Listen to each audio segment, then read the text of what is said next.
क्या कोई ऐसी टेस्टिंग ऑन प्रोसेस है जब रेबीज़ गंभीर अवस्था में किसी पे हावी हो, उन वायरस से भी लड़कर हमें बचा सके? पर अभी फिलहाल अगर हम देखें तो ग्लोबली वर्ल्ड वाइड अभी अवेलेबल नहीं है। ये अब तो 16 साल से लेके 30 साल तक के लोगों को भी बहुत बेशुमार हार्ट अटैक आ रहे हैं। तो जो डायबिटीज और ब्लड प्रेशर है वो भी इस समस्या को ज़्यादा बढ़ा देता है और हार्ट अटैक का एक कारण बन जाता है। स्मोकिंग भी एक हार्ट अटैक का मेन कारण बनता है। जिम में जाने के बाद स्टेरॉइड, जिम में आपको स्टेरॉइड का इस्तेमाल नहीं करना है, और जो करते हैं वो गलत वो बहुत गलत है। और कई बार किसी तरह की सप्लीमेंट में भी स्टेरॉइड मिक्स है, आपको पता नहीं है। जब आप सब बंद कर दोगे तो फिर आपके पास प्रोटीन का सोर्स क्या होगा? पर जो अब प्रॉब्लम आ रही है वो ओवर ईटिंग की वजह से हो रही है। जनरेशन के पहले की जो जनरेशन थी, हार्डकोर शक्कर भी खाते थे, मिठाइयाँ खाते थे, और वो लोग एक स्वस्थ जीवन जी के चले गए, 90 साल जी के चले गए। और अब जब इतनी जनरेशन आई, इतना परहेज कर रही है, तो उसकी औसत आयु 60 साल है। वो पैदल चलते थे, आजकल हम कितना पैदल चलते हैं। तो उस लाइफस्टाइल से हम अपने आप को अभी कंपेयर नहीं कर सकते। अभी हमें एक्स्ट्रा ध्यान रखने की ज़रूरत है। प्रधानमंत्री जी ने तो अभी बोला स्पेसिफिकली कि भाई ऑयल की मात्रा कम करो, जितना हो सके अपनी डाइट के बारे में नॉलेज बढ़ाइए, ध्यान रखिए, ताकि आप इन बीमारियों से अपने आप को बचा सकें। एक ओजेम्पिक नाम की कोई दवा, ऐसा कहते हैं, उन्होंने ली। करण जौहर को आप देखते होंगे कैसी तस्वीर हो गई आजकल, वो बहुत पतले हो गए हैं। बिना कोई बहुत बड़ी परहेज के उनका वजन बहुत कम हो गया। सबसे ज़्यादा ज़रूरी ये है कि जैसे अगर आप दवा बंद करेंगे तो फिर आप उसी पे आ जाएंगे, आपका जो वजन था। AI उसमें कारगर है, कोई मदद कर सकता है आने वाले समय में, जिसके साइड इफेक्ट जीरो हो और वो गंभीर बीमारियों पर असर भी करे? तो आप जो उसको इन्फॉर्मेशन दे रहे हैं वो उसी की हिसाब से आपको बता रहा है। पर कई चीज़ें ऐसी होती है जो आपको नहीं पता। मतलब डॉक्टर्स की नौकरी सेफ है, अभी खतरे में नहीं है। क्या दिल्ली में टेस्टिंग लैब्स में फर्जीवाड़े हो रहे हैं, आप इसे मानते हैं? छोटे शहरों में ऐसी होने की संभावनाएं कई बार बन जाती है। जिन पर हमें भरोसा है, हम उन्हीं का सहारा लें। जी बिल्कुल। स्वस्थ शरीर में ही स्वस्थ मस्तिष्क का निर्माण होता है। मशहूर यूनानी दार्शनिक अरस्तु का ये कथन हमें प्रेरित करता है कि हमें जीवन का सबसे पहला ध्येय यही रखना चाहिए कि खुद को जैसे भी हो सके पूरी तरह से फिट रखें, स्वस्थ रखें, क्योंकि स्वस्थ रहने पर, हमारे स्वस्थ शरीर पर ही हमारी आगामी दिनचर्या निर्भर करती है। लेकिन सवाल यही है कि खुद को स्वस्थ रखने का सुचारू तरीका क्या है? ऐसे क्या उपाय अपनाए जाएं जिससे हम स्वस्थ रह सकें? अगर कभी यदा कदा बीमार पड़ते हैं तो किन दवाओं का उपयोग करना सही है जिनके कोई साइड इफेक्ट ना हो? इस तरह के तमाम सवाल लगातार लोगों के जहन में आते रहते हैं, और इन सवालों के जवाब के लिए जो तलाश है वो खत्म होती है डॉक्टर समीर भाटी के पास आकर। डॉक्टर समीर भाटी आज हमारे साथ जुड़े हुए हैं। जाने माने पब्लिक हेल्थ एक्सपर्ट हैं, हेल्थ पॉलिसी एनालिस्ट हैं, जो कई राष्ट्रीय और अंतर्राष्ट्रीय हेल्थ प्रोग्राम से भी जुड़े रहे हैं। इन्होंने पब्लिक हेल्थ और हेल्थ पॉलिसीज में PhD भी की हुई है, और फूड कॉरपोरेशन ऑफ इंडिया के दिल्ली के कंसल्टेटिव सदस्य भी हैं। इन्होंने तमाम राष्ट्रीय न्यूज़ चैनलों के माध्यम से स्वास्थ्य जागरूकता फैलाने में बहुत बड़ा योगदान दिया है, और डॉक्टर भाटी को उनके अद्भुत कामों के लिए राष्ट्रपति और प्रधानमंत्री जी की ओर से सम्मानित भी किया जा चुका है। हम सब के लिए बहुत गर्व का विषय है, और आज डॉक्टर समीर भाटी हमारे साथ मौजूद हुए हैं। स्वास्थ्य से संबंधित जो तमाम दुविधाएं हैं उनके समाधान के लिए बहुत स्वागत है डॉक्टर साहब। पहले बहुत बहुत शुक्रिया, बहुत बहुत धन्यवाद आपके इस पॉडकास्ट, इस स्पेशल प्रोग्राम में बुलाने के लिए। जी, बहुत सारे स्वास्थ्य से जुड़े मुद्दे हैं, लेकिन हालिया जो बहुत ज़्यादा ट्रेंडिंग टॉपिक है, बहुत ज़्यादा बात हो रही है और अलग अलग वक्तव्य सामने आ रहे हैं स्ट्रे डॉग्स को लेकर, और उनसे फैलने वाला जो रेबीज़ है उसको लेकर बहुत सारी धारणाएं निकल कर आ गई। और अभी हालिया जिस पर मेरी नज़र गई, इस तरह की भी कुछ लोग बात कर रहे हैं कि अब कुत्तों के थूक लगने से शरीर में, सूंघने से या चाटने से भी रेबीज़ हो सकता है, ऐसा कुछ मतलब है?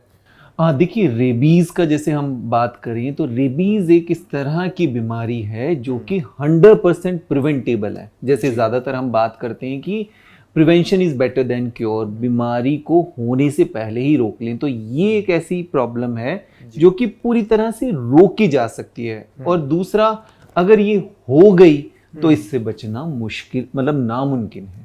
तो इस रोकी वजह कैसे से जा सकती, अगर किसी को डॉग बाइट हो गई तो तुरंत उसके बाद इंजेक्शन लेने के बाद रोकी जा सकती है, आप ऐसा? आपने जैसे डॉग बाइट की बात करी, डॉग बाइट तो एक भाई थोड़ा बहुत लोग सावधान हो ही जाते हैं कि अगर आपको डॉग ने काट लिया है तो आप जो भी फर्स्ट एड है डॉक्टर के पास जाएंगे।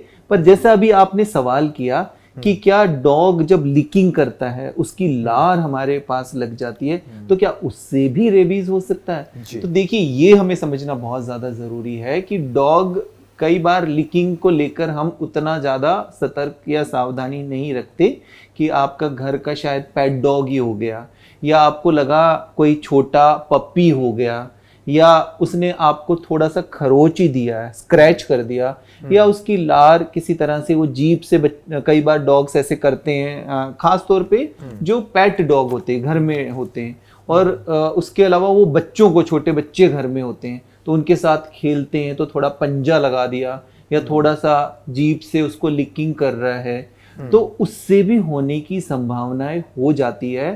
क्योंकि जो वो वायरस है, अगर आपके शरीर में कहीं कट लगा हुआ है, जैसे आपको कहीं, मेरे को चोट लगी हो, चोट पे वो घाव ओपन है थोड़ा सा किसी भी वजह से, और वहां पर उसने लिकिंग करी तो वो वायरस एंटर कर जाएगा आपके शरीर में, तो इसलिए जरूरी है।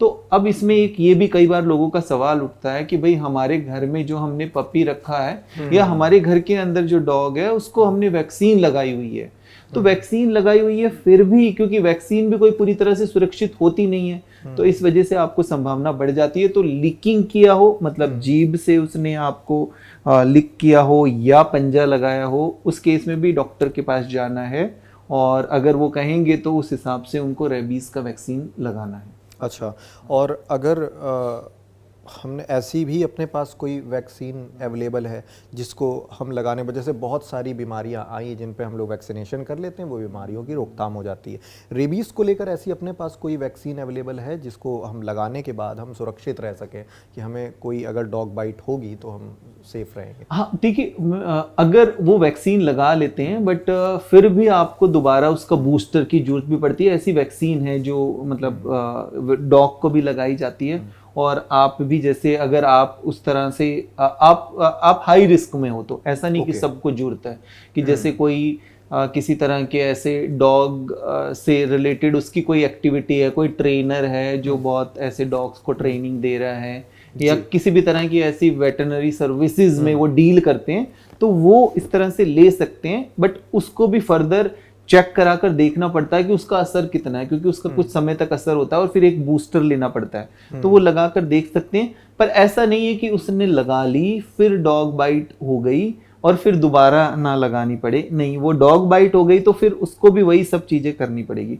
तो सबसे पहले तो देखिए, कोई भी किसी भी तरह की डॉग बाइट आपको होती है तो डॉग बाइट में इमीडिएटली बस सबसे इसमें जरूरी होता है टाइम बहुत वैल्यूएबल है। आपको डॉग बाइट हुआ, आप तुरंत नज़दीकी उसको, पहले तो आप फ्रेश फ्लोइंग वाटर से, पानी, चलता हुआ पानी से 15 मिनट तक आप उस घाव को या जहाँ पर भी उसने बाइट करा है वो उसके ऊपर चलता रहे, और उसके बाद उसको धीरे धीरे से आप क्लीन करें और कोई एंटीसेप्टिक लोशन वगैरह वो लगाया, और उसके बाद पहुंच जाए। 24 घंटे के अंदर अंदर उसकी जो फर्स्ट डोज हम जो कहते हैं वो उसकी ले लेनी चाहिए। और अगर इस स्थिति, ये प्रोसेस नहीं फॉलो हो पाया, और जिस तरह के बहुत सारे हम लोग ने वीडियोस देखे अभी कि वो बहुत ज़्यादा उनकी तड़पने के बाद जान गई, उस स्थिति में अभी अपने पास इलाज नहीं है, और क्या भविष्य में ऐसी संभावनाएं हैं, क्या कोई ऐसी टेस्टिंग ऑन प्रोसेस है कि हम भविष्य में ऐसा वैक्सीनेशन या ऐसी दवा देख सकते हैं जो गंभीर अवस्था में भी, वहाँ से जब रेबीज़ गंभीर अवस्था में किसी पे हावी हो, उन वायरस से भी लड़कर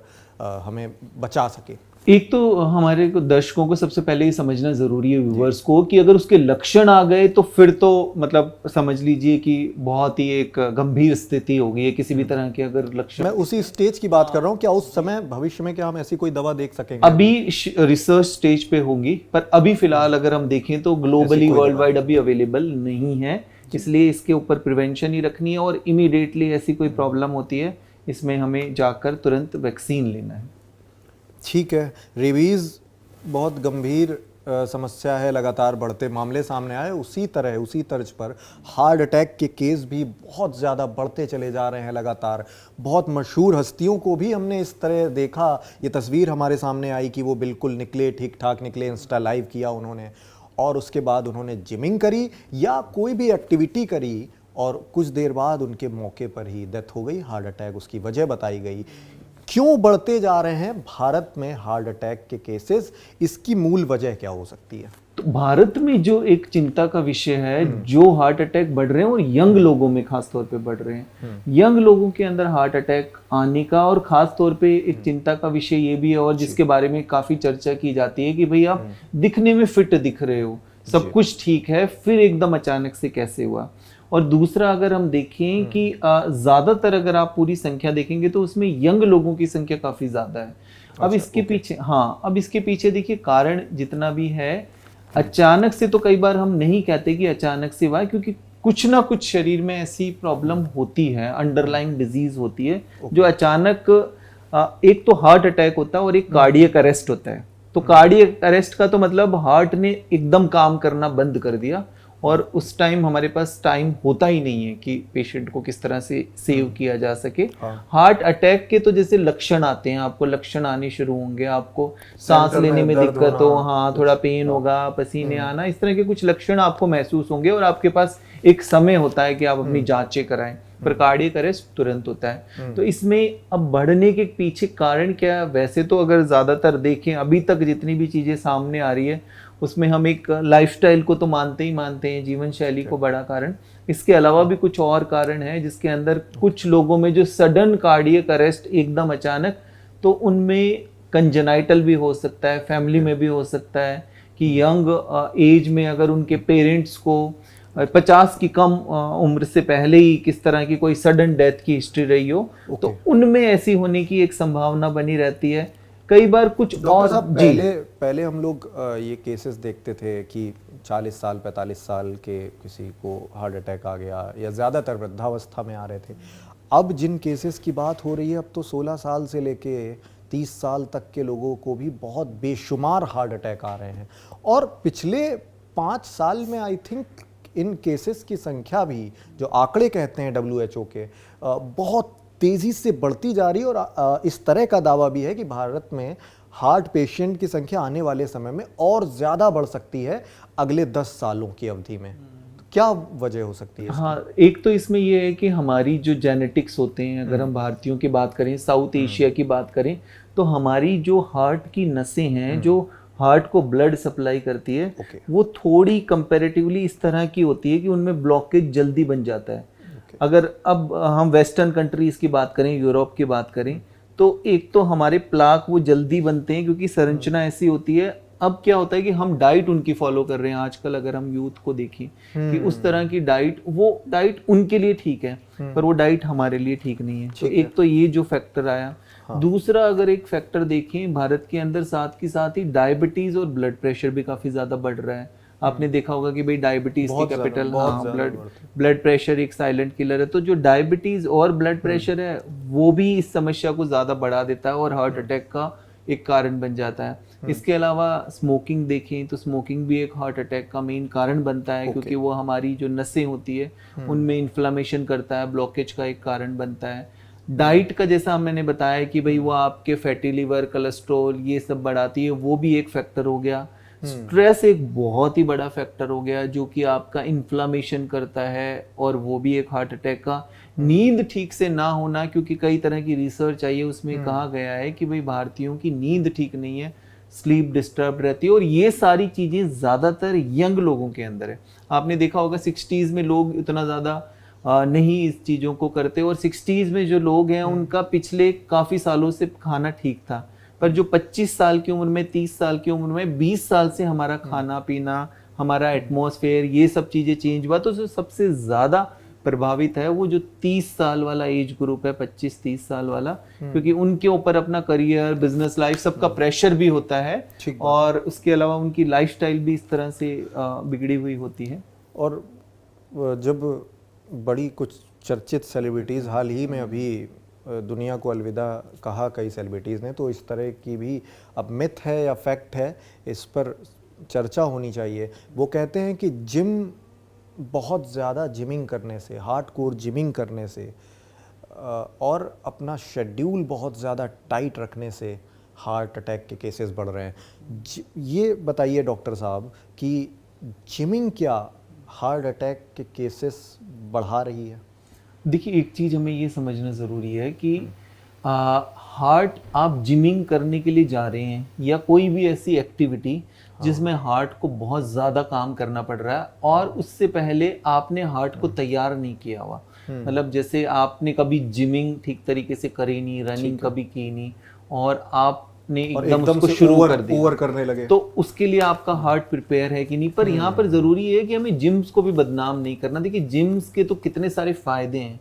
जिम अगर हम बात करें तो आपको हेल्दी रखने के लिए, जिम के जब इस तरह की बातें हुई तो जिम के जितने भी ऑनर्स हैं वो परेशान हुए कि मेरा जो है बिजनेस एम्पायर बैठ जाएगा। हाँ, बिजनेस एम्पायर। और दूसरे कई लोग जो प्रेरित भी होते हैं कि जिम ज्वाइन करना, वो ज्वाइन नहीं कर पाते। मतलब दुनिया भर की जो रिसर्च है वो ये बताती है कि भाई जो कार्डियोवैस्कुलर बीमारियां, हार्ट से संबंधित बीमारियां, अगर आप एक्सरसाइज करेंगे रेगुलर तो वो बहुत घटती है। तो अब यहाँ पर एक चीज आप ये देखिए कि आप मीडिया में रहते हैं, आपने खुद इतनी घटनाएं कवर की है, देखा है आपने, रामलीला करते हुए, गरबा करते हुए, मैराथन करते हुए, इवन डांस करते हुए शादियों में, तो वो तो हर जगह ही घटना हुई है ना। आपने कई लोग तो वैसे ही चलते हुए या रोड पे आपने देखे होंगे कि एकदम सडन कोलैप्स हो गए। मतलब तो जिनको ही क्षमता के हिसाब से ही अपने आप को किसी भी मेहनत में डालो, चाहे वो एक्सरसाइज हो या दौड़ हो या डांस हो या कुछ भी हो, शरीर की जितनी कैपेबिलिटी हो उतना ही आप करो। आपका ये कहना है? मेरा कहना ये है कि अगर ऐसी कोई एक्टिविटी करना चाह रहे हैं तो उससे पहले चेक कर लो कि हार्ट फिट है कि नहीं। जैसे मैराथन दौड़ना है किसी को या कुछ और करना है, तो वो एक बार ये चेक करवा ले डॉक्टर के पास जाकर कि भाई मेरा हार्ट ठीक है कि नहीं। कितने लोगों को पता ही नहीं होता कि उनका ब्लड प्रेशर बढ़ा हुआ है, कितने लोगों को पता ही नहीं होता कि उनकी शुगर बढ़ी हुई है, कभी उन्होंने चेक ही नहीं कराया। तो ये कुछ चीजें जरूर चेक करें। हार्ट के पेशेंट जो जिनके माइनर हार्ट में दिक्कतें हैं उनके लिए जिम नहीं है? नहीं, ऐसा कुछ नहीं है। अगर हार्ट में किसी के प्रॉब्लम है तो डॉक्टर उन्हें सलाह देंगे कि आप जिम से दूर रहिए। नहीं, उनके डॉक्टर उनको बताएंगे, उस हिसाब से उनको एक्सरसाइज शुरू करनी है, कितनी करनी है, कितनी इंटेंसिटी से होनी चाहिए, तो वो अपने डॉक्टर को जरूर बताएं। और खास तौर पे अगर आपको कोई किसी भी तरह की प्रॉब्लम है, आप जिम में जा रहे हैं, तो वहां जरूर बताइए। ट्रेनर को कैसे पता होगा कि आपको किसी तरह की कोई प्रॉब्लम है? तो अगर जिनको हार्ट से संबंधित प्रॉब्लम है तो अपने डॉक्टर से एक बार कंसल्ट लेके, और उसके बाद, क्योंकि जिम की जब हम बात करते हैं तो देखिए आपके हार्ट के लिए जो एक्सरसाइज होती है कार्डियोवैस्कुलर, वो तो आप ब्रिस्क वॉक करके, रनिंग से, साइकिलिंग से वो सारी चीज कर सकते हैं। जिम में मेन जाने का आपका उद्देश्य है कि आपको थोड़ा सा अपनी मसल हेल्थ को, अपनी जॉइंट हेल्थ के लिए काम करना, अपनी फ्लेक्सिबिलिटी के ऊपर काम करना, ओवरऑल हेल्थ, होलिस्टिक हेल्थ के लिए। और कई बार एक जगह पर जाकर हम लोगों को एक इंस्पिरेशन मिलता है कि हम रेगुलर वहां पर करें, तो इस वजह से जिम या हेल्थ क्लब इस तरह की जगहें बनी होती हैं।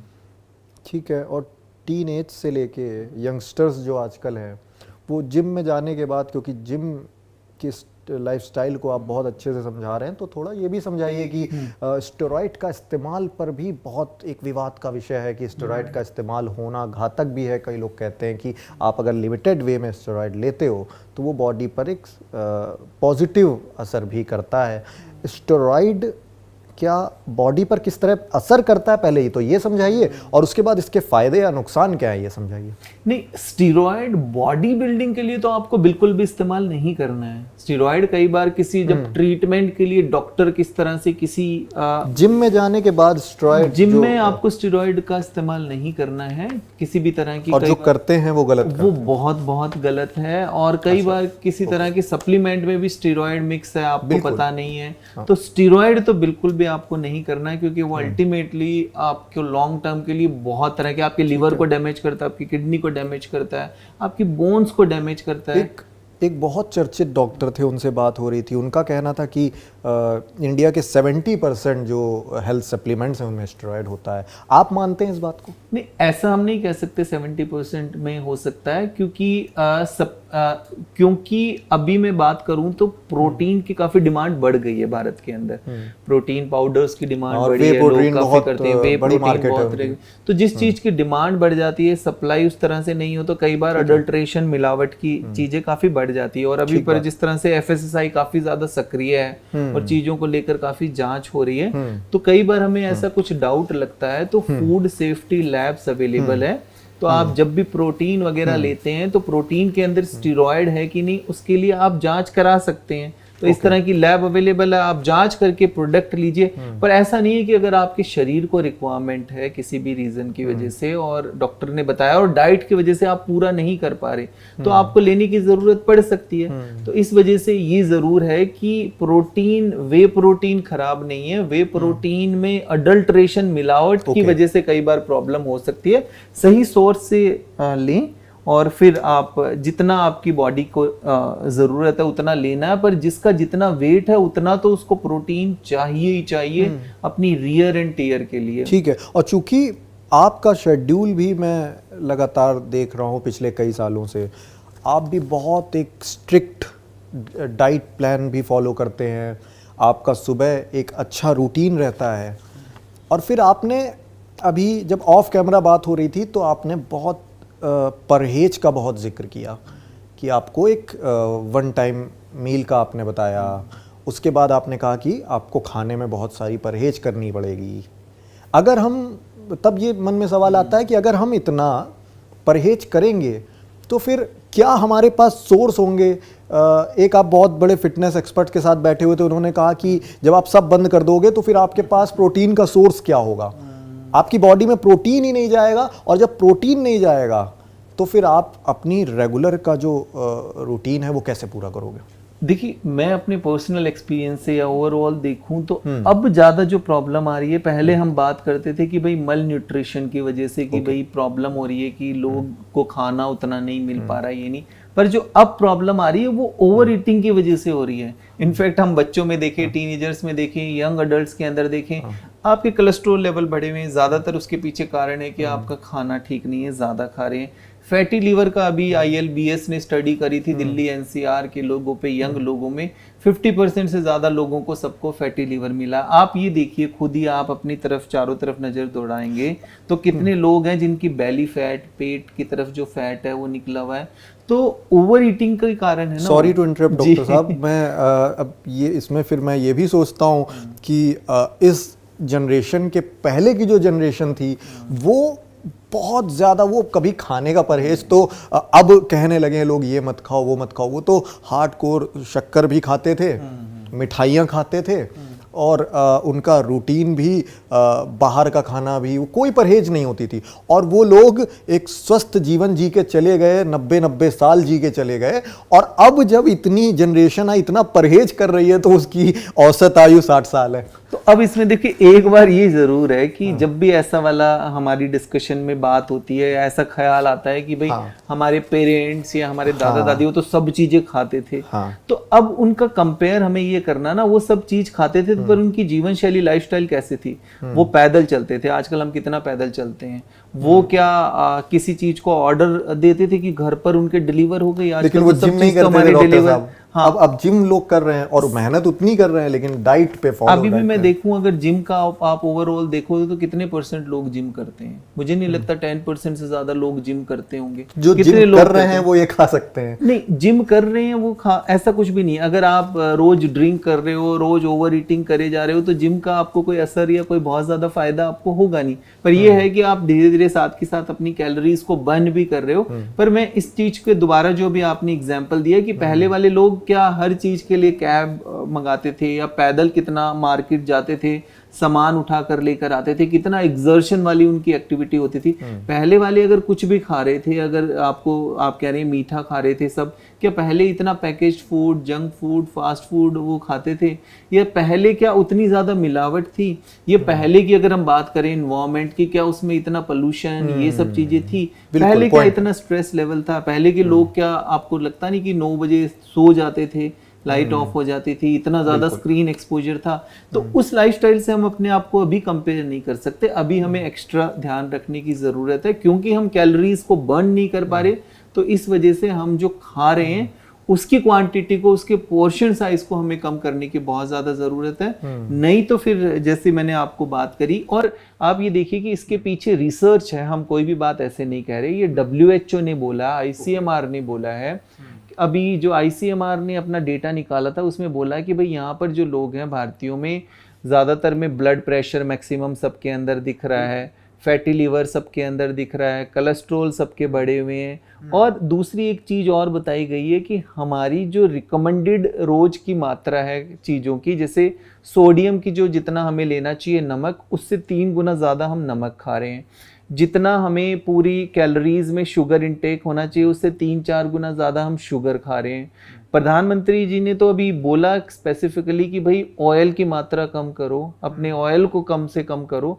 अभी जो गवर्नमेंट ने एक आपकी गाइडलाइंस निकाली कि स्कूलों के अंदर शुगर बोर्ड बनने चाहिए ताकि कितनी कैलोरीज हैं आप ये देख सके। तो ये क्यों करना पड़ रहा है? इसलिए करना पड़ रहा है कि जो बीमारियों का ग्राफ है वो थम नहीं रहा, और मेजर कारण उसके पीछे कि आप जितना हो सके अपनी डाइट के बारे में नॉलेज बढ़ाइए, ध्यान रखिए, ताकि आप इन बीमारियों से अपने आप को बचा सकें। ठीक है। और आपने कैलोरी बर्न की बात करी, एक आप जैसे इंडिविजुअल्स हैं जो बहुत मेहनत करके कैलोरी बर्न करके संयमित रहकर अपने आप का वजन कम करते हैं, लेकिन कुछ ऐसी भी तस्वीरें आजकल हम लोग देख रहे हैं कि कोई बहुत फैट दिखता है, सेलिब्रिटीज़ बहुत सारे हैं लिस्ट में, चाहे वो करण जौहर हो गए, सारा अली खान हो गई, राम कपूर हो गए, शिल्पा शेट्टी हो गई, ये सब किसी वक्त एकदम उन्होंने वेट गेन किया और फिर उन्होंने एक ओजेम्पिक नाम की कोई दवा ऐसा कहते हैं उन्होंने ली, और वो कुछ ही चंद महीनों के अंदर और कोई बिना कोई बहुत बड़ी परहेज के उनका वजन बहुत कम हो गया। करण जौहर को आप देखते होंगे कैसी तस्वीर हो गई आजकल, वो बहुत पतले हो गए हैं।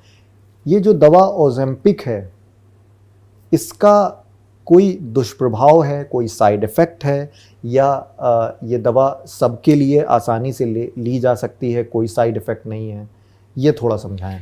तो देखिए, दवा को अभी भारत के अंदर जो रोल आउट परमिशन मिली हुई है उसमें कुछ कुछ कारण बताए गए हैं कि भाई इन वजह से ये दवा ले सकते हो, कि डायबिटीज है, डायबिटीज के साथ वजन ज्यादा बढ़ा हुआ है, आपके लिपिड्स लेवल ज्यादा हैं, तो आपके लिए ये जरूरत है। तो वो आपका डॉक्टर डिसाइड करेगा कि भाई आपके लिए जरूरत है कि नहीं, फर्स्ट थिंग। सेकंड, ये वैसे एस्थेटिकली, मतलब कई लोग ये रहते हैं कि भाई मेरा वजन ज्यादा है पर मैं वैसे सुंदर दिखने के लिए ये दवा का इस्तेमाल करूं, पर उनको वैसे कोई बीमारी नहीं है, तो उनके लिए तो ये बनी नहीं है। तो एक तो मिस यूज होना फर्स्ट थिंग। सेकंड, आगे आने वाले समय में इसके किस तरह के, क्योंकि नई दवा होती है, आपके किस तरह से इसके इफेक्ट्स देखे जाते हैं या साइड इफेक्ट, वो एक खैर दूसरी बात है। पर सबसे ज्यादा जरूरी है भारत में हमें ये देखना कि ये कितना अफोर्डेबल है, कॉस्ट इफेक्टिव है कि नहीं, क्या लोग इसको कर सकते हैं अफोर्ड कि नहीं। सबसे ज्यादा जरूरी ये है कि जैसे अगर आप दवा बंद करेंगे तो फिर आप उसी पे आ जाएंगे, आपका जो वजन था, आपने जितने टाइम तक लिया वो आपका वेट कम हुआ, फिर उसी पे। और दवा भी तो काम ऐसे ही करती है ना कि वो दवा आपको इस तरह के इफेक्ट देगी बॉडी में कि भाई आपको भूख नहीं लगेगी। अब भूख नहीं लगेगी, शायद कुछ ऐसा सुना था कि कुछ एक वक्त का उनका कोर्स होता है, आप वो कोर्स पूरा करने के बाद आप लाइफ टाइम वजन से छुटकारा पा सकते हो। नहीं, ऐसा नहीं है। आपने जैसे कुछ टाइम तक वो लिया, उसके बाद आपका वजन कम हुआ, बट उसके बाद फिर आपकी हैबिट चेंज नहीं हुई। फॉर एग्जाम्पल, आप कई लोगों से बात करेंगे जिनका वजन ज्यादा, वो कहते हैं कि भाई हमें बार बार क्रेविंग होती है, मन करता है हम खाएं ये सब चीजें। तो अब वो दवा ने थोड़े टाइम वो वाला असर उनका कम कर दिया कि उनको वो वाली क्रेविंग वैसे नहीं होगी और ऐसा लगेगा कि भाई मेरा पेट भरा हुआ है। धीरे धीरे गैस्ट्रिक एम्प्टी भी धीरे धीरे वो होती है उस तरह से, तो उनको एक इफेक्ट इस तरह से क्रिएट हो जाता है। और जो वजन बढ़े हुए वजन से निकली हुई बीमारियां हैं, क्या ओजेम्पिक उनको भी कम करती है या सिर्फ वजन ही कम करती है? ओवरऑल अगर हम बात करें तो जब वेट कम होता है, क्योंकि वेट से बहुत सारी बीमारियां लिंक्ड होती है कि आप अगर ओवर वेट हैं, वजन ज्यादा बढ़ रहा है, तो कई तरह की मेटाबॉलिक डिजीज, जैसे वो डायबिटीज है उसको बढ़ा देगी, ब्लड प्रेशर को अफेक्ट करेगी, ब्लड प्रेशर को बढ़ा देगी। इसके अलावा फैटी लीवर से आपका उसका लिंक है।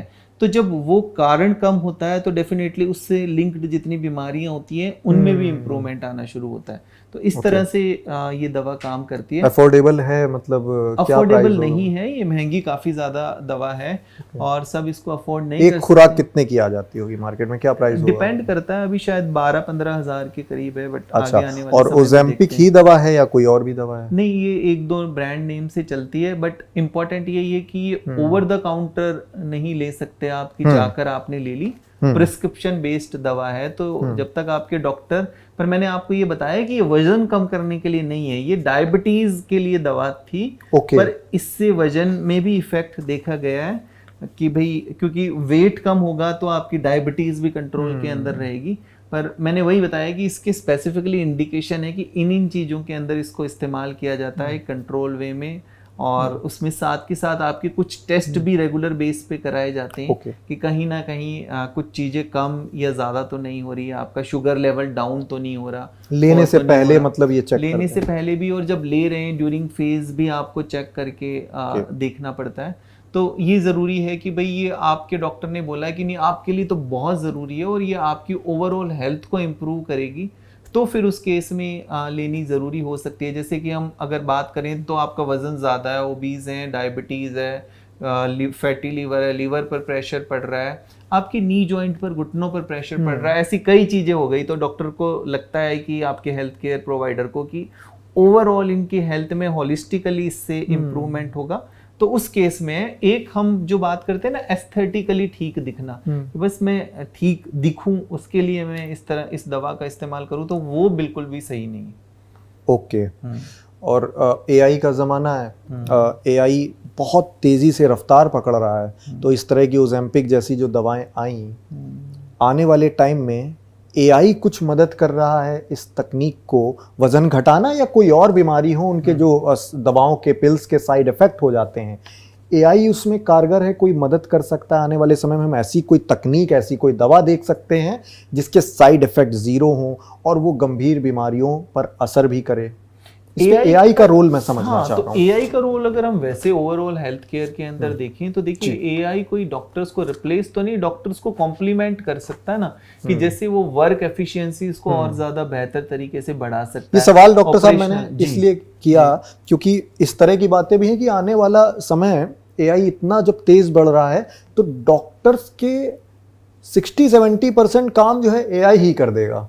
एक इंसान की पूरी मॉनिटरिंग, उसको क्या लेना चाहिए, क्या डाइट चार्ट या क्या दवा चाहिए, क्या फॉर्मूला किस दवा का होना चाहिए, सब कुछ एआई देख लेगा। तो क्या ये मेडिकल इंडस्ट्री भी बहुत खतरे में है? तो इसमें एक चीज हमें ये अंडरस्टैंड करना जरूरी है, जब हम ह्यूमन बॉडी की बात करते हैं तो इसमें हम हमेशा कहते हैं कि भाई everybody is different and every body is different. कई बार कई चीजें हमें पता नहीं होती हमारी, कि मैं किस चीज से एलर्जिक हूँ, आप किस चीज से एलर्जिक है, आप किस चीज से इनटॉलरेंस है। अब कई बार एक चीज सबके लिए काम नहीं कर सकती, ना ही एक तरह की डाइट सबके लिए। लेकिन एआई सबकी बॉडी की फंक्शनिंग पकड़ेगा, वो कैसे? हाँ, फंक्शनिंग तो नहीं पकड़ सकता। तो कई बार इस वजह से आपकी एग्जैक्ट हिस्ट्री नहीं पता, आपकी अपब्रिंगिंग नहीं पता, तो आप जो उसको इन्फॉर्मेशन दे रहे हो वो उसी की हिसाब से आपको बता रहा है। पर कई चीजें ऐसी होती है जो आपको नहीं पता, मतलब डॉक्टर्स की नौकरी सेफ है, अभी खतरे में नहीं है। हाँ, तो इसलिए ये कि कॉम्प्लीमेंट जरूर करेगा, कई चीजों में उनके वर्क को इजी कर देगा, और टेक्नोलॉजी का डेफिनेटली हमें इस्तेमाल करते रहना चाहिए। पर ये है कि सेल्फ, जब हम हमेशा बात करते थे कि भाई गूगल का आप कैसे इस्तेमाल कर रहे हो, क्या है, क्योंकि उससे तो जैसा सवाल पूछोगे वो उसके इफेक्ट भी बता देगा, साइड इफेक्ट भी बता देगा। अब जो मेरी इंडस्ट्री उसकी बात करूं तो अब जैसे एआई चैट जीपीटी हो गया, कोई स्क्रिप्ट लिख के पूरी दे रहे हैं। एग्जैक्टली। एंकर भी तैयार हो गए हैं एआई, लेकिन भावनाएं एआई कभी पैदा नहीं कर सकता। बिल्कुल बिल्कुल। इमोशंस कभी एआई नहीं डाल सकता। एंकरिंग, एक एंकर खड़ा हो सकता है लेकिन वो एंकर कभी डिबेट नहीं कर सकता। स्क्रिप्ट में क्या इमोशंस डालने हैं वो एआई नहीं, उसकी तो प्रोग्रामिंग है। वही आई थिंक मेडिकल इंडस्ट्री पर भी बात लागू होती है कि बॉडी की, जैसा आपने बताया बहुत बेहतर तरीके से, कि बॉडी की फंक्शनिंग एआई नहीं कर पाएगा, जो उसकी प्रोग्रामिंग में है वो उस हिसाब से आपको, और वो गलत भी हो सकता है कई बार। इसलिए आपको हेल्थ एक्सपर्ट, आप जैसे हेल्थ एक्सपर्ट की सलाह हमेशा लेने की जरूरत पड़ती रहेगी। तो डॉक्टर साहब, आपका एक बहुत ज्यादा चर्चित लैब से भी राबता रहा है। टेस्टिंग लैब्स को लेकर भी बहुत सारी बातें होती हैं। इस तरह की बातें भी हैं कि बहुत सारे डॉक्टर्स जो हैं वो अपनी एफिलेटेड लैब के लिए कुछ टेस्टिंग लिख लेते हैं जिनकी ज़रूरत नहीं होती है, और जब वहाँ वो टेस्ट होते हैं तो उनको कमीशन पहुँचता है और एक बड़े परसेंटेज में, बहुत बड़े अमाउंट में पहुँचता है। दिल्ली एनसीआर के अंदर एक हालिया मीडिया हाउस ने भी अभी एक बहुत चर्चित स्टिंग ऑपरेशन किया था, कई लैब्स का उसमें नाम भी आया था। क्या दिल्ली में टेस्टिंग लैब्स में फर्जीवाड़े हो रहे हैं, आप इसे मानते हैं? देखिए, एक चीज़ सबसे पहले हमें ये अंडरस्टैंड करना है कि जैसे कोई भी हेल्थ केयर प्रोवाइडर है, डॉक्टर है, तो उसका मेन सबसे पहले तो मोटिव ये रहता है कि भाई उसको पेशेंट को ठीक करना है, सही तरह से उसका इलाज करना है। और इलाज के लिए आजकल देखें तो सबसे पहली जो कड़ी है वो है डायग्नोसिस। और अब जैसा बीमारियों का ग्राफ जैसा बढ़ता जा रहा है, कई बार पता भी नहीं लगता। इनफैक्ट बहुत बार ऐसा होता है कि कोई टेस्ट कराने किसी और वजह से गया और बीमारी कोई और निकली। तो इन सब चीज़ों को ध्यान में रखते हुए टेस्ट कराने की ज़रूरत पड़ती है। और दूसरा कि जैसा हम आजकल हार्ट और कैंसर जैसी चीज़ें देख रहे हैं कि भाई कितनी ज़्यादा वो फैल रही हैं, तो टाइम से पकड़ने के लिए, अर्ली डिटेक्शन के लिए भी टेस्ट की ज़रूरत पड़ती है कि जितना जल्दी आप उसको स्टेज पर पकड़ पाएँ उतना बेहतर तरीके से ट्रीटमेंट किया जा सकता है। तो पहली चीज़ ये।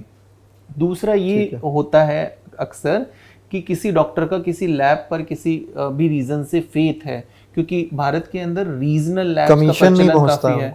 तो फेथ में देखिए उनको क्या है कि वो रिपोर्ट को डिस्कस कर पाएं। कई बार कहीं से आप टेस्ट करा कर ला रहे हैं, रिपोर्ट वो डिस्कस नहीं हो पा रही, तो वो एक फैक्टर रहता है कि कई बार अगर उनके संपर्क में लैब है तो अगर दोबारा उनको लगा कि रिजल्ट ठीक नहीं है, पेशेंट के लक्षणों से रिपोर्ट नहीं मैच हो रही, तो दोबारा से उसको वो रीचेक करा के वहाँ के डॉक्टर से बात करके वो कर सकता है। रही बात कि कई बार कई लैब्स में या कई डॉक्टर नहीं रिक्वायरमेंट वो भी लिख देते हैं, तो देखिए वो तो हर एक इंडस्ट्री में बात करें कि अगर कुछ खराब चीजें हैं तो कुछ मतलब बहुत हद तक अच्छी भी चीजें होती है, तभी हेल्थ केयर प्रोफेशन चल रहा है। एक्टिविस्ट ये कहते हैं कि पूरी मोनोपोली क्रिएट है और डॉक्टर्स किसी पेशेंट ने कहीं अपने परिचित से कहीं से लैब से टेस्टिंग लेके आया वो, और डॉक्टर्स उस पूरी रिपोर्ट को सिरे से नकार देते हैं, कहते हैं इसी लैब का लाओगे तो मैं करूँगा। जांच तो जांच है, वो कहीं से भी हो। और डॉक्टर्स जो हैं ज़्यादातर, आई थिंक 90% रेशियो में डॉक्टर्स, प्राइवेट डॉक्टर्स अपनी संबंधित लैब की ही रिपोर्ट मानते हैं। हाँ, तो इसमें एक बार क्या होता है ना कि जैसे हम ज़्यादा अवेयरनेस की बात कर रहे हैं, है ना, और अभी जैसे फूड सेफ्टी को लेकर भी मैं इसलिए इसको एग्जांपल को दूंगा कि फूड सेफ्टी के लिए भी भाई गवर्नमेंट भी अपनी तरफ से जो इनिशिएट ले रही है वो ले ही रही है कि आप कहाँ से क्या खरीद रहे हो, चेक करो, सब्जियों से लेके फ्रूट्स को लेकर कि भाई कैसी जगह से ले रहे हो, आपकी भी उतनी जिम्मेवारी बन जाती है। इसी तरह से अगर डॉक्टर आपका कोई जांच आपके लिए लिख कर देता है तो आपको भी उतना ही एक बार रिस्पॉन्सिबल बनकर, क्योंकि आप कहाँ से अपनी जांच करा रहे हैं, आपको इस चीज़ का ध्यान रखना। उसके लिए कुछ कुछ क्राइटेरियाज है, जैसे इसमें एक्रीडिएशन सर्टिफिकेशन होता है, तो लैब NABL NABH है कि नहीं, जो कि क्वालिटी काउंसिल ऑफ इंडिया उसको सर्टिफाई करती है कि पहला। दूसरा, जहाँ पर जा रहे हैं वहाँ के डॉक्टर्स का क्रेडेंशियल वगैरह आप सब चेक कर सकते हैं कि कैसी लैब है। तीसरा, आप जब जिस लैब में टेस्ट कराने जाएं वहाँ पूछ सकते हैं कि आपकी लैब जहाँ पर टेस्टिंग होती है वो हमें बताइए, हम देखना चाहते हैं, आपका राइट है, आप देख सकते हैं कि कहाँ आपका सैंपल जा रहा है, कहाँ वो आपकी टेस्टिंग हो रही है। तो इन चीज़ों का आपको ध्यान रखना है। और दूसरा, अगर रिपोर्ट किसी भी वजह से डॉक्टर को सेटिस्फैक्टरी नहीं लग रही, आपको सेटिस्फैक्टरी नहीं लग रही किसी भी और कारण से, तो आपका बिल्कुल राइट बनता है कि आप जाकर बात करें कि हमारी। बस एक शब्द में आप ये जवाब दे दीजिए, क्या आप ये मानते हैं कि कुछ लैब्स में, चुनिंदा लैब्स में फर्जीवाड़ा हो रहा है, फर्जी रिपोर्ट तैयार हो रही हैं? बिल्कुल हो सकता है, जैसे हम जिसको सिंक टेस्ट कहते हैं, ऐसी कई बार कुछ लैब, बड़ी लैब निश्चित तौर पे ऐसा नहीं करेंगी कई बार, पर कुछ लैब ऐसा हो भी सकता है क्योंकि आपका सैंपल लिया और आपको ऐसी पॉसिबिलिटी हमेशा हर जगह। आप मेडिकल इंडस्ट्री में बहुत टाइम से हैं और डायग्नोस्टिक में इंडस्ट्री में भी बहुत ज़्यादा टाइम से आपकी मॉनिटरिंग है। कोई केस आपके संज्ञान में आया ऐसा कोई कि आपने देखा हो कि यहाँ पर फर्जीवाड़ा हुआ, फर्जी लैब हुई?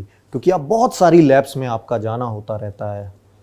ऐसा कई बार सुनने में आया है इस तरह से, फिजिकली पर्सनली नहीं देखा कि ऐसा कई बार कई जगह पर सुनने में ज़रूर आया। पर मुझे लगता है कि मेट्रोपॉलिटन सिटीज़, बड़े शहरों में तो कई बार इस चीज़ को लेकर काफ़ी ज़्यादा ध्यान रखा जाता है, पर छोटे शहरों में ऐसी होने की संभावनाएं कई बार बन जाती है।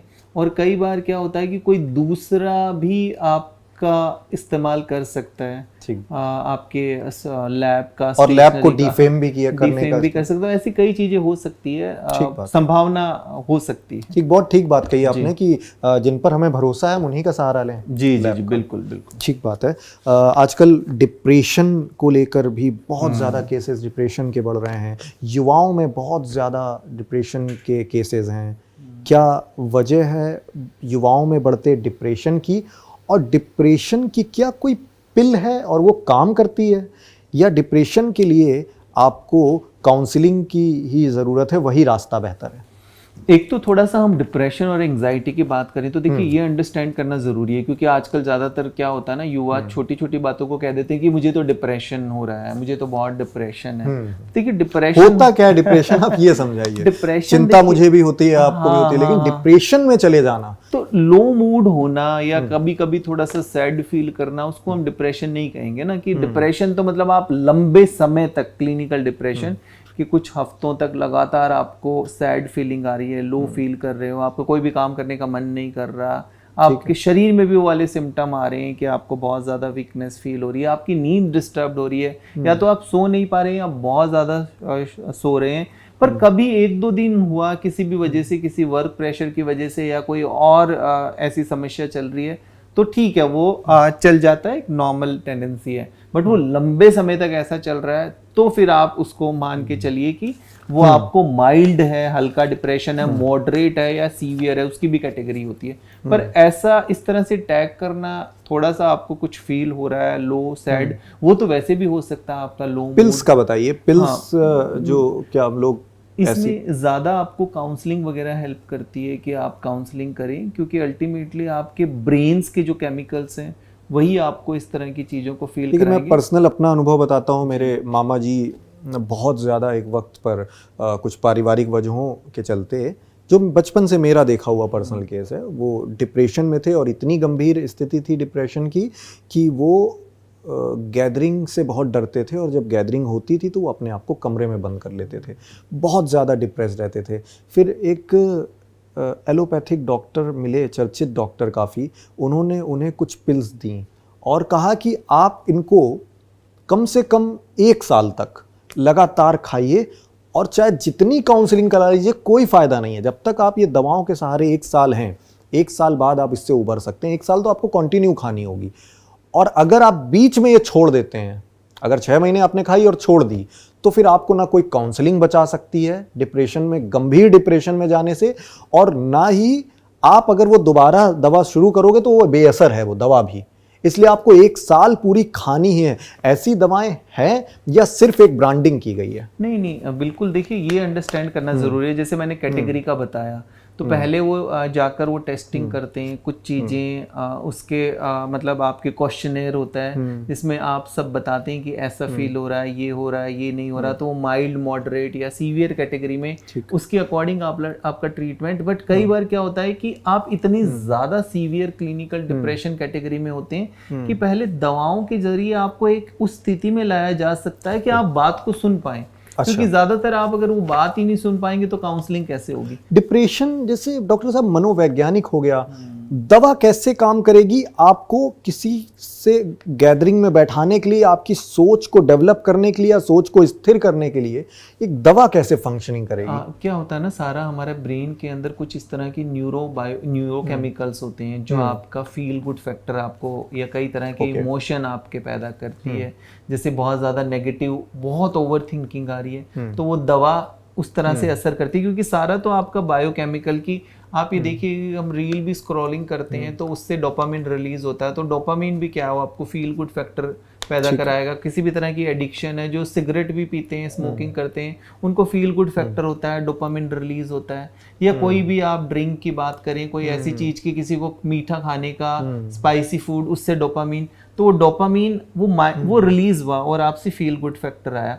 इसी तरह से हमारा सेरोटोनिन हार्मोन होता है जो हमें फील गुड फैक्टर देता है। ये भी happy साइकोलॉजिकल गेम हो गया कि मतलब जो हमें पसंद है वो हम काम कर लें तो हम लोग ऑलरेडी डिप्रेशन से दूर चले जाएंगे। मान लीजिए किसी को म्यूजिक सुनना पसंद है या किसी को माइल्ड अगर है आपको, जैसे हल्का फुल्का सिम्टम हो के शुरुआत हो रही है, आप कर सकते हैं। पर आप क्लिनिकल में चले गए तो उस टाइम कोई भी ऐसी चीज काम नहीं करेगी, उस टाइम फिर दवाओं का लेना सहारा पड़ता है। पर अगर माइल्ड है, हल्का फुल्का है, तो फिर आप अपनी इन चीजों को करके, जैसे आप किसी को एक्सरसाइज करने से उनके हैप्पी हार्मोन बढ़ते हैं, किसी को म्यूजिक सुनने से बढ़ते हैं, किसी को साइड इफेक्ट इन दवाओं के साइड इफेक्ट अगर आप, पर ये है कि इफेक्ट बेनिफिट ज्यादा है, साइड इफेक्ट तो डेफिनेटली उसकी तुलना में पर हाँ, पर एक बार उस फेज से बाहर लाने के लिए जरूरी है कि दवाओं का सहारा लेना पड़ता है, ताकि आपकी जो न्यूरोकेमिकल है वो एक ठीक तरीके से एक स्टेबल कंडीशन में आ जाए, और आप इस कंडीशन में हो कि आप किसी की बात सुन पाएं और एक्सप्रेस कर पाएं, और जो आपको काउंसलिंग के लिए बातें बताई जा रही है उनको सुन पाएं। और प्रोटीन को लेके जो आपने बहुत अच्छी व्याख्या करी, प्रोटीन पर एक सवाल ये भी, क्योंकि आप भी शाकाहार फॉलो करते हैं, अब शाकाहार से आगे, और मैं भी शाकाहारी हूँ, अब शाकाहार से आगे बढ़कर लोग वीगन बनने की ओर चले गए हैं। फिर बात ये आती है कि जैसे अभी आपने बताया ऑफ कैमरा कि दही जो है प्रोटीन का बेस्ट सोर्स है, और बहुत सारे ऐसे प्रोडक्ट आपने शाकाहार में भी बताया, लेकिन जो वीगन है या शुद्ध शाकाहारी हैं, दोनों के लिए प्रोटीन के बेस्ट सोर्स क्या हो सकते हैं? जैसे नॉनवेज को कहा जाता है कि आपको इजीली अच्छा प्रोटीन मिल जाता है अंडों में, मांस में, इस तरह कहा जाता है, लेकिन शाकाहारी जो लोग हैं वो प्रोटीन के बेस्ट सोर्स के लिए किसका सहारा लें? देखिए, जिनको दूध से कोई एलर्जी नहीं है, ठीक से दूध का सोर्स है, तो मिल्क और मिल्क प्रोडक्ट जो भी है उनके अंदर प्रोटीन होता है। पनीर वगैरह ठीक सोर्स से ले रहे हैं, घर पर बना रहे हैं, तो पनीर के अंदर प्रोटीन होता है। सोया वगैरह, सोया की सभी तरह की वैरायटीज़ के अंदर प्रोटीन होता है। इसके अलावा अंकुरित कोई भी चीज़ें हैं, दालें, उनको भिगो के या अंकुरित करके, उनमें काफ़ी अच्छा सोर्स ऑफ प्रोटीन होता है। तो इस वजह से दूसरा अगर हम बात करें, ड्राई फ्रूट्स हो गए, उनमें प्रोटीन होता है। सीड्स हो गए, कई तरह के चिया सीड हो गए, और भी कई तरह के सीड्स हो गए, जो बीज, उनमें कई तरह का प्रोटीन होता है। जो वीगन हैं वो डेयरी प्रोडक्ट के अलावा इन सब प्रोडक्ट का यूज करते हैं। वीगन में भी कई बार कई लोगों को दही ठीक सूट कर जाता है, दूध नहीं लेते कुछ लोग, डेयरी प्रोडक्ट तो वो लेते नहीं है, पर कुछ लोग ये है कि खाली सिर्फ इतना माइल्डली लेते भी हैं। वो डिपेंड करता है आपके पर। अगर आप वीगन है तो फिर डेफिनेटली आप फिर वेज सोर्स से, ये वेजिटेबल्स वगैरह में, जिसमें मैंने आपने चुनाव शाकाहार होने का किया, शाकाहारी होने का किया, एक इंसान को शाकाहारी क्यों होना चाहिए? देखिए, जिस तरह से हम मेडिकल पर्पस, हाँ, मेडिकल पर्पस से बात करें तो अगर हम वैसे भी देखें तो जिस तरह से आजकल, अगर हम, हालांकि हमें इस चीज के ऊपर बहुत ज्यादा कमेंट नहीं कर सकते, पर जैसे हम एग्स की बात करें, आपको अवेयरनेस के लिए खुल के बात करनी चाहिए, क्योंकि यूथ जो है आपको बहुत बड़े मायने में फॉलो करता है। देखिए, किस तरह के, कई बार कहाँ से किस सोर्स से आ रहा है, किस तरह के उनको इंजेक्टेबल्स कई बार दिए जा रहे हैं, क्योंकि जितनी डिमांड है उनका प्रोडक्शन बढ़ाने के लिए एंटीबायोटिक्स उनको दी जा रही है, ताकि उनका प्रोडक्शन बढ़ाया जा सके। इसी तरह से तो अदरवाइज हम जैसा अभी देखें भी तो ज़्यादातर युवाओं के अंदर ही हम जैसा देख रहे हैं कि कई तरह के हार्मोनल इम्बैलेंस आ रहे हैं, कई ऐसे चैलेंजेस आ रहे हैं। अब वो एसिडिक फूड है, उनको ठीक तरीके से आप ये देखिए कि उनको लेकर किस तरह से जाया जाता है, स्टोर कहाँ पर किया जाता है, कैसी कंडीशन, तो वो अल्टीमेटली कहीं ना कहीं आपकी हेल्थ के ऊपर उसका इल इफेक्ट डेफिनेटली आता है। और सबसे बड़ी बात तो जैसे मैंने बताया कि एंटीबायोटिक रेजिस्टेंस काफ़ी ज़्यादा बढ़ रहा है, क्योंकि उनकी ग्रोथ को बढ़ाने के लिए वो कुछ इस तरह के इंजेक्शंस वगैरह दिए जाते हैं, और वो इंजेक्शन फूड चेन के जरिए हमारे शरीर के अंदर भी एंटर कर जाते हैं। तो और कुछ इस तरह की भी बातें होती हैं कि कुछ साइकोलॉजिकल इफेक्ट भी होता है। जब आप उसको कोई नॉनवेज आप खा रहे हो तो उसके इमोशंस होते हैं, और वो इमोशंस या एनर्जी उस मीट में है, और आप उसको अपने अंदर लेते हो तो साइकोलॉजिकल इफेक्ट भी आपको पड़ता है। जी जी जी, बिल्कुल। इस तरह के अगर हम स्पिरिचुअल एंगल से भी और भी देखें तो डेफिनेटली वो चीज़ें आती हैं, क्योंकि जिस कंडीशन में उनको रखा जाता है तो डेफिनेटली उस तरह के उनके अंदर भी वही हार्मोन्स और वो सब चीज़ें रिलीज होती है, जो कहीं ना कहीं आपकी बॉडी को इफेक्ट करती हैं। और एक मिथ है या फैक्ट है, ये आप स्पष्ट करें कि इस तरह की बातें हैं, लोग बहुत डरते हैं कि कहते हैं कि सिटी स्कैन या एक्सरे कराने से भी कैंसर के बहुत ज़्यादा चांसेस रहते हैं।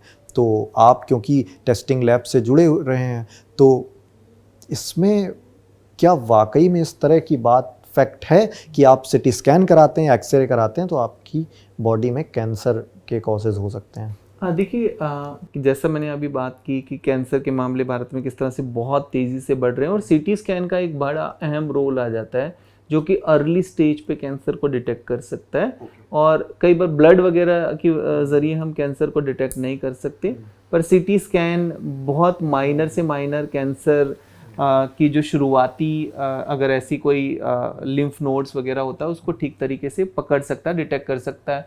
पर अगर आपके डॉक्टर ने आपको एडवाइस किया है सीटी स्कैन किसी रीज़न की वजह से, तो आपको कराना वो एक लाइफ सेविंग हो सकता है, उसको आपको डिले नहीं करना चाहिए। और साल के अंदर 1 या 2 सीटी स्कैन अगर आपको कराने पड़ रहे हैं आपकी बीमारी को डिटेक्ट करने के लिए, तो उसका किसी भी तरह का कोई हार्म नहीं।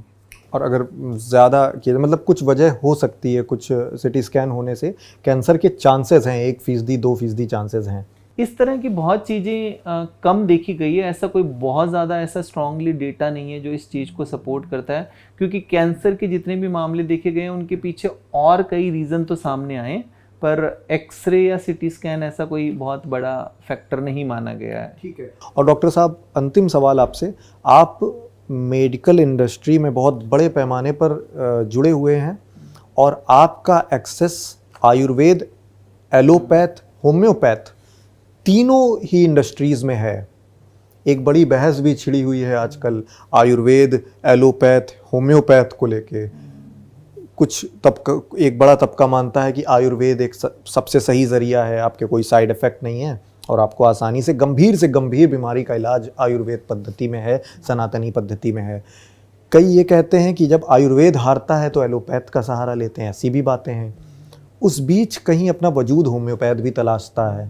होम्योपैथिक दवाएं भी कहते हैं कि आंशिक तौर पर उनका जो है साइड इफ़ेक्ट उतना एक्सट्रीम लेवल पे नहीं होता है।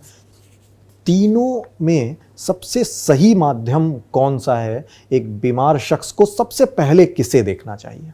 नहीं, इसमें देखिए जैसे अभी सरकार भी इस तरफ काम कर रही है, डिपार्टमेंट ऑफ आयुष भी है, तो जो इंटीग्रेटेड दवा हैं वो दवाओं का इंटीग्रेटेड एक दूसरे को कॉम्प्लीमेंट करती है, सप्लीमेंट करती है ना, तो हम कॉम्प्लीमेंट कह सकते हैं। पर किसी एक पर्टिकुलर पैथी को कहें कि इसी से ही सब तरह का ट्रीटमेंट अवेलेबल है, क्योंकि अगर आपका रोड ट्रैफिक एक्सीडेंट है, एक्यूट स्टेज के अंदर है, जैसे रेबीज़ की हमने बात कर ली, तो डेफिनेटली रेबीज़ के अंदर आपको किसी तरह का कोई भी घरेलू नुस्खा या वो सब तो काम नहीं करेगा, वहाँ पर तो आपको वैक्सीन लेने की ज़रूरत ही पड़ेगी। तो ये मतलब हम कहना चाह रहे हैं कि एक दूसरे को कॉम्प्लीमेंट करती है। और जैसे आयुर्वेद की हम बात करते हैं तो ज़्यादा से ज़्यादा आयुर्वेद में बात की जाती है प्रिवेंटिव को, बीमारी होने से पहले अपने आप को रोक सकें, अपनी इम्यूनिटी को इतना ज़्यादा बढ़ा सकें कि आपके अंदर रोग प्रतिरोधक क्षमता ऐसी हो कि बीमारी से आप अपने आप को बचा पाएँ। पर जहाँ सर्जरी की सवाल आ गई या जहाँ पर ऐसी एक्यूट इलनेस की बात हो गई, तो वहाँ पर एलोपैथी का काफ़ी ज़्यादा बड़ा रोल आ जाता है। तो इस वजह से हर एक पैथी के कुछ प्लसेस हैं और वो एक दूसरे को कॉम्प्लीमेंट ज़रूर करती है, तो इस वजह से ये ज़रूरी है। और भारत में आगे आने वाले समय में और जो मेडिकल टूरिज़्म बढ़ रहा है वो भी इस तरफ भारत की आयुर्वेद को देखकर, वेलनेस को देखकर इस तरफ आकर्षित हो रहा है कि एक हॉलिस्टिक ट्रीटमेंट की जब बात करें तो आपका physical, mental, emotional, social, spiritual complete health, तो उसमें आपकी जो सभी तरह की पैथीज़ हैं उनका कोई ना कोई रोल है जो आपको कंप्लीट एक हेल्थ को एक कंप्लीट, जैसे हम बात करते हैं WHO की डेफिनेशन के अकॉर्डिंग, उसमें एक रोल रहता है। इस बीच जो बड़े आयुर्वेदिस्ट हैं, जब बाबा रामदेव हो गए या बहुत सारे, वो कहते हैं कि एलोपैथ एक जहर के समान है बॉडी में और मिलावट भी बहुत एलोपैथ में है, जबकि आयुर्वेद एक शुद्ध पद्धति है। इस तरह के बयानों को आप कैसे देखते हैं? हाँ, सभी तरह की पैथीज़ में कुछ ना कुछ मिलावट हो जाती है, क्योंकि जब हम आयुर्वेद के प्रोडक्ट भी इस्तेमाल करें, आयुर्वेद के भी कई ऐसे प्रोडक्ट हैं, क्योंकि उसमें भी बहुत तरह के प्रोडक्ट, बहुत सारी चीज़ें आ गई है, तो उसमें भी कई बार स्टीरॉयड और कई तरह की ऐसी चीज़ों का इस्तेमाल किया जाता है। हाँ, किया जा सकता है, क्योंकि अब इतनी ज़्यादा मार्केट में चीज़ें आ गई है। सेम ऐसे आयुर्वेद के नाम पे काला बाजारी हो रही है, जाती बिल्कुल है। ठीक और बात है। दूसरा एलोपैथ में भी करें तो देखिए अभी ड्रग जो आपके इंस्पेक्टर्स है और जो आपका CDSO की तरफ से कई तरह के ऐसे इंस्पेक्शंस किए जा रहे हैं जिसमें नकली दवाएं मिलती है, तो वो दोनों जगह पर इस तरह की चैलेंजेस रहती है। बट इसमें सबसे ज़्यादा ज़रूरी है कि जितने ज़्यादा सख्त नियम और उन नियमों का इम्प्लीमेंटेशन रहेगा, तो कई बार जो इस तरह की मिलावटें, चाहे वो खाने में हो, चाहे आयुर्वेदिक या एलोपैथिक किसी भी दवाओं को के जो बढ़ रहे हैं उनको रोकने में हो, तो वो ज़्यादा इम्पोर्टेंट है। पर किसी भी तरह की पैथी को हम नहीं कह सकते कि ये खराब है, क्योंकि पैथीज एक दूसरे को कॉम्प्लीमेंट ज़रूर करती है, पर एक पैथी को हम ये नहीं कह सकते कि पूरी तरह से एक पैथी मतलब आपके लिए ज़रूरी है जो सभी तरह की हेड टू लेकर टो तक जितनी भी तरह की बीमारियां हैं उनसे आपको निजात दिला सके। ठीक है डॉक्टर साहब, बहुत शुक्रिया, थैंक यू सो मच। हमेशा की तरह आपने हेल्थ से जुड़े बहुत सारी ऐसी दुविधाएं थी, बहुत सारे सवाल थे, उनका बखूबी जवाब दिया। और हमारी आशा कामना आपसे यही है कि आप इसी तरह से हेल्थ एंड अवेयरनेस को लेकर जो आपकी गतिविधियां हैं उनसे आप यूं ही जुड़े रहें, सक्रिय रहें और लोगों के ऐसे ही समाज हित में काम करते रहें। बहुत शुक्रिया आपका। बहुत बहुत धन्यवाद, शुक्रिया।